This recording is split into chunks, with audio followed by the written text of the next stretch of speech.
What do you think of this angle? And I'm like, that's pretty good. Then we make some little adjustments here and there, and we get the tilt just right. That's the thing. You know, you're going to have a couple degrees because that body's going to roll. Right. So you're getting a nice horizon view, but it looks a little crooked on the car, but the horizon view is where it's at because then it really puts into perspective how far these cars lean to the right going into those corners. Yes.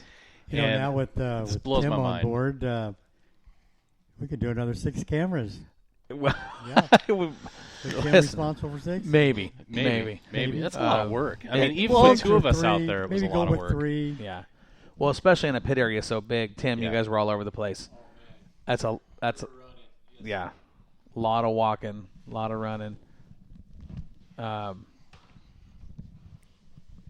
Watch out. Yeah, there you go. Get Tim a headset. I want to get Tim a headset on there. So I told you guys that pit area was big, and I know that was even with 2 people running. We have 6 cameras going. Yeah. That's still a lot of work. In a 6 pit area times. that big, that's a lot of work. Coming and going all the time. What did you not like about that? There's nothing that I did not like. The distance from one side of the pit to the other, because you get in those cars, they don't pit together. They're all scattered out. So, I mean, the best thing to do is put them on there and wait for them to get the lineup. Yep. You know, and turn them on there. And that's what was really fortunate at this track is that they would pre-line them up. So these guys, they got 3 divisions out there lined up, ready to go. Yeah.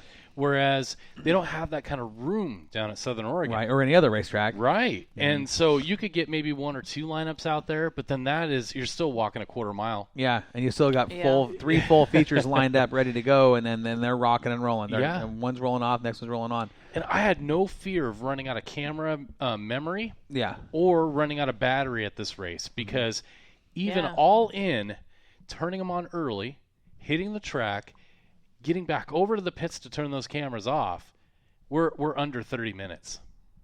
Yeah. You know, and this is in the feature races. Yeah. And at Southern Oregon, sometimes I would come back and see that, I'm 45 minutes in. Mm-hmm. You know, whether it be due to cautions or a bad lineup or whatever wreck. it may be, something, you know. But I was like, no fear. See, that's the one Turn thing. them on early. That's the one thing about this show that I think you're going to find that you don't find at a lot of other tracks is that on top of how well they manage the show and flowing, you don't see a lot of wrecks. No. We had, a couple of cars like Guglielmani got up on the wall in his modifieds. Maybe a 3-car pileup.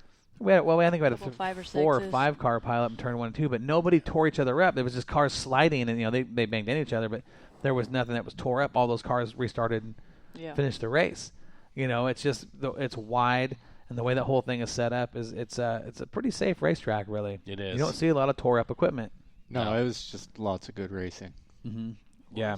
Now, the one guy that was using every inch of track that I noticed standing over there in turn 2 was Joey Tanner. Oh, man. 8 laps straight. He was coming out, and he was getting so hot, and that thing would just spool up on him on the back straightaway, and he would just barely clip that wall at the entry on the back stretch. And then you see him down in the gutter. Right down. Boom. Yeah, he can hunt a racetrack. And just that whole field. I mean, we had 17 late models on day 1. I think we had 19 or 20 or something. 19 or 20 on day 2. Yeah. But the talent, you didn't see anybody tear anything up. No. I mean, other than, stuff like mechanical failures like, Joey experienced. I think one other guy had a mechanical issue that he pulled off the track, but everybody else there was no major damage. Just even sheet metal. Yeah. Just nothing major. That's right. I don't even think there was only a couple bent bumpers, and that was in lieu of those small collisions. Yeah. So 2020 is going to be bigger and better for us next year. I think Bobby probably had the worst damage as anybody there. In the late model, just, just metal. And he still ran up to the top 3 or 4 from the back. Yeah. What do you guys want? What do you guys want to touch base on for? Oh, she's coming back. Shh, don't tell her I said. Shh. I won't. I promise. I want to make it to Hawaii tomorrow. Yeah, without getting beat up on the airplane or thrown She'll off do the it. airplane. I know. She will throw me around with one hand. She's brutal.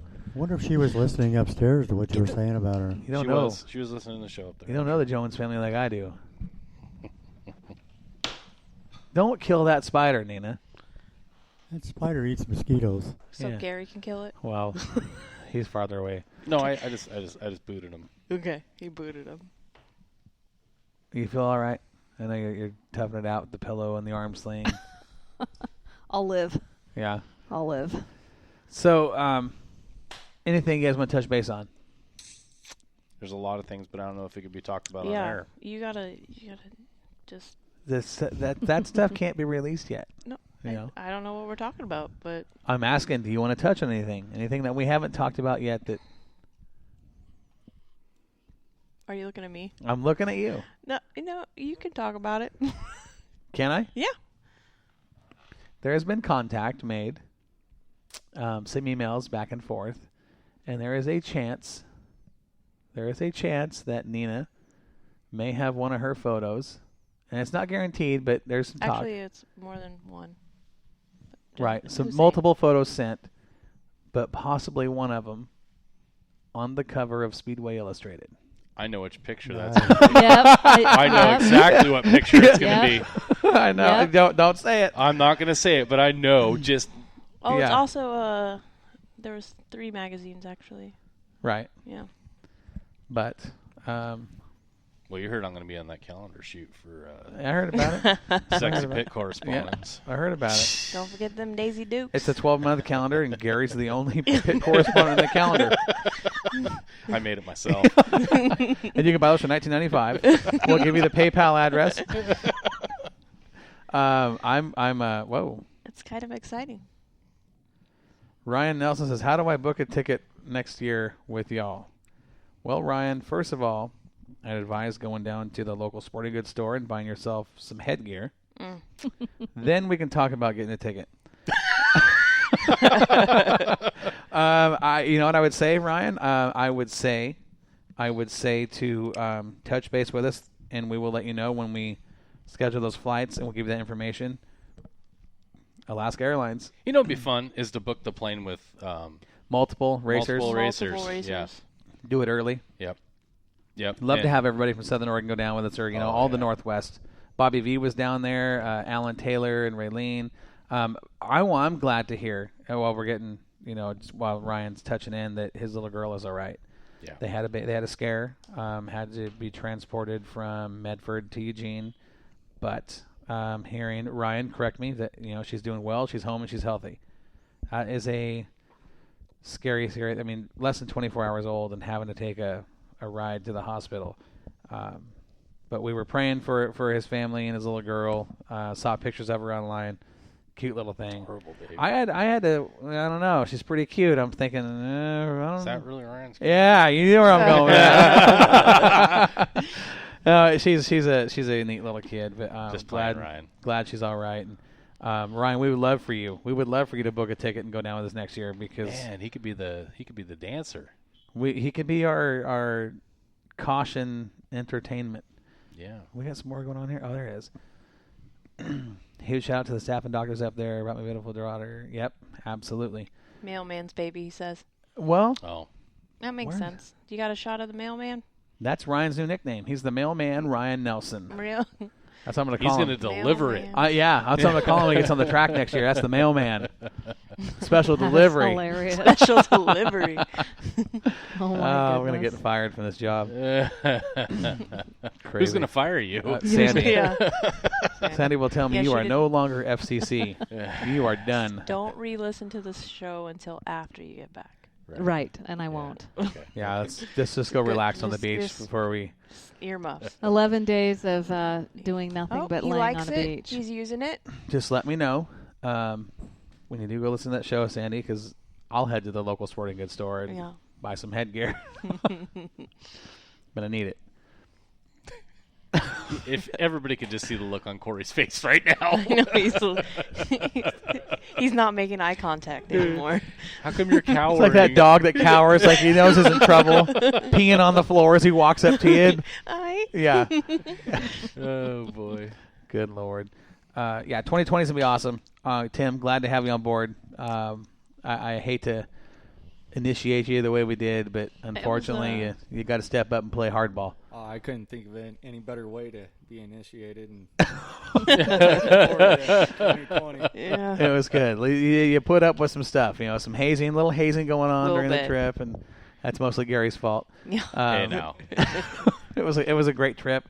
It was a great season. I enjoy ending our season with that race just because, as much work as it is, it's that much fun. We kind of get to relax and get to see some good racing and have a great time with great people, and to go down there and see the Dotsons and the Laney's and the Hogues and everybody down there. We didn't have Toast and Papage this year. They were back east, but had some really, really good conversations with a lot of people. Good times. Definitely good times. I already miss it down there. Yeah. Yeah. Mm-hmm. There's a particular tech IMCA official. Let me use the word IMCA official that we talk to down there quite a bit, that him and I kind of go back and forth with some jabs and banters, and it's always he's kind of a rough and gruff guy. I think you guys got a chance to meet him, Paul Vetter. Yeah. Paul is one of those guys that he's when he gets to know you, he'll loosen up a little bit and jab with a little bit. If he doesn't, just go over there. But every time I see him, it's something new with Paul. There's always those little jabs back and forth. It's just how we communicate. We have a good time and throw those little, those jabs back and forth and have a good time and cut loose. And always great to see him. Finally caught up with him in the pit area on day number 1, and he said, "They let you come back this year, huh?" Mm-hmm. I said, "Well, I guess I'll let anybody in if you got to get in the door." And, little jabs like that. And he's just a fun guy.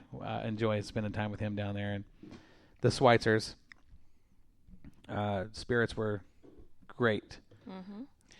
What about the prank for sale sign on the front of that race car? Was that not funny? That was Dylan great. Thornton. Yes. Dylan Thornton debuted a brand new car. Every nut and bolt, brand new. It's an Evo by Clay Daly. And Gary and I got to see it. That they just put this for sale sign. It's a brand new car. It was day number 2. And when we showed up at Salty's, it was there unwrapped. Nothing on it. Blank slate, nothing on it. It shows up for the first day number 1. That we got there Thursday night. Friday it shows up, just a gorgeous race car. The color scheme, the numbers, beautiful race car. And we get there and we're walking around. Gary and I are actually eating ice cream, right? Walking through the pit area. And we come up on Dylan Thornton. We have a conversation with him. And on the front it says for sale. I said, for sale? So you just got this car. It hasn't even been on the track yet, has it? And it says for sale, and it's, best of everything, $7,000, No, $37,000. Oh, is that what it was? No engine, no. Yeah. And no I go, engine, what? No trans. I go, you're not selling this car? And he goes, no, it's kind of a running joke. As we're saying that, Clay Daly walks up. Right? This is the car builder. The car builder walks up, looks at the sign, reads it, looks over at Dylan and says, "No way I'd buy this car. It's an Evo. I don't want it." It was hilarious. We're like, what is going on? I thought we were crazy. I mean, these guys were duking it out. And Clay ran. Yeah. He got to run on night number 2. He spent some time in a pro stock, and he was under the Joe Duvall machine, the 96 modified, and we were talking with him and quick conversation while he was doing some suspension changes. And Bobby Hogue was business. In both cars. That is the most business I've ever seen him in the pit area. We had our conversation with Bobby, I think it was day 2, was very, very brief. You got to respect these guys when they're in the pits and they're working on their cars, and you get that feel right away. Bobby had the car up on the stand. All 4 wheels and tires are off, and he is the only guy under the car. He's the only guy touching it because Bobby knows what he wants in the setup, and he was focused. We'll use that word. It wasn't rude, but when you see a guy working that hard and thinking that much, and you got tape measures out, quick conversation. We talked to him real quick, and then Corey had to sneak back and get a couple pictures of him. I did. I haven't posted those yet. It was intense. I mean, you could see he was focused. I've never seen Bobby like that, honestly. He's usually just kind of laid back, chill. Yeah. But he was so focused and set on what he was doing. And it was great to watch his team bring out either the modified or the late model and park it, have it ready to go, so when he pull off the tech pad, he could hop out of that puppy, jump in the other race car, and pull out on the track. And it was just awesome. Yeah. A lot of double duty. And then you get down there in the Guglielmani stables. You got Yeah. Guglielmani there was 4. They brought 4 late models, 2 modifieds. Hoag's there, in part of those stables with his Yep. modified.